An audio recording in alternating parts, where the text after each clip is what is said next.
You're choosing to be a slave to bad habits. You're choosing bad habits over good habits in your life. You know, if you learn how to conquer the version of you that's inside, it's a lot harder to conquer yourself than it is to conquer everything else in life. It's a lot harder to conquer inner demons than it is exterior enemies.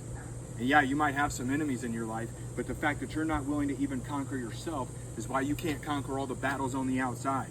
You know, we're so addicted to temporary dopamine hits. We eat junk food because it makes us feel good, but it only makes us feel good for 30 minutes. As soon as it passes through our body, and that's it, we're done feeling good, now I gotta eat more.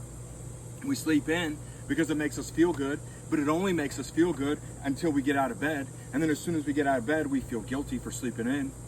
Why is it that we'd rather get a temporary dopamine hit than learn the long-term discipline that's required to be a warrior, to be a conqueror in our own life? You know, nothing should have that power over you. Why are you letting food have more power than your own spirit?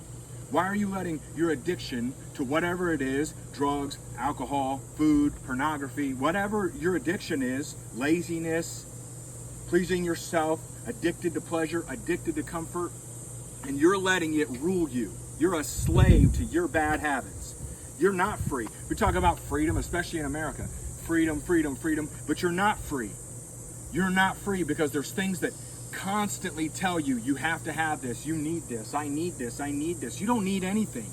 What you need is to live a life of discipline and stop giving in to all your bad habits. Just because it's good for everybody else doesn't mean it's good for you. Just because it's socially acceptable, somebody tells me, well, I drink socially. Oh, I just drink when I'm in a crowd. All you're telling me is you give in to peer pressure and you don't have your own set of standards that you live by.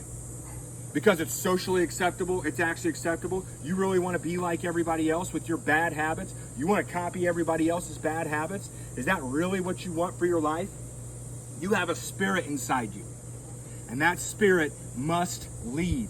That spirit must rule. Because if it's not the spirit inside you, the voice of Almighty God that's inside of you, if that is not leading you, if that is not guiding you, if that is not directing you, then what is? The old version of you, your flesh, the version of you that wants all the things that are bad for you. Go look in the mirror and tell me if listening to that voice is better than listening to the Spirit of God in your life. Go ahead and tell me. You know, your desire and your need, the fact that you think you need a bunch of things, that's why you suffer. That's why you suffer.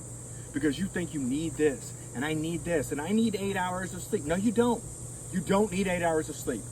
I got 5 hours last night, woke up, killed a workout, burned 800 calories in a workout, and yeah, I wanted to take a little nap. I wanted to. I was so tempted to do it and justify it because I earned it. You didn't earn anything. Doesn't matter what you did yesterday. Doesn't matter what you plan on doing tomorrow. You don't need anything.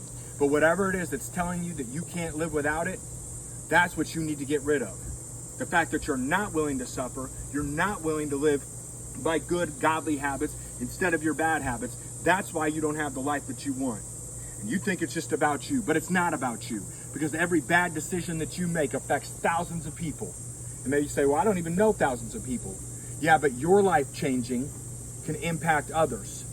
And their life changing can impact others.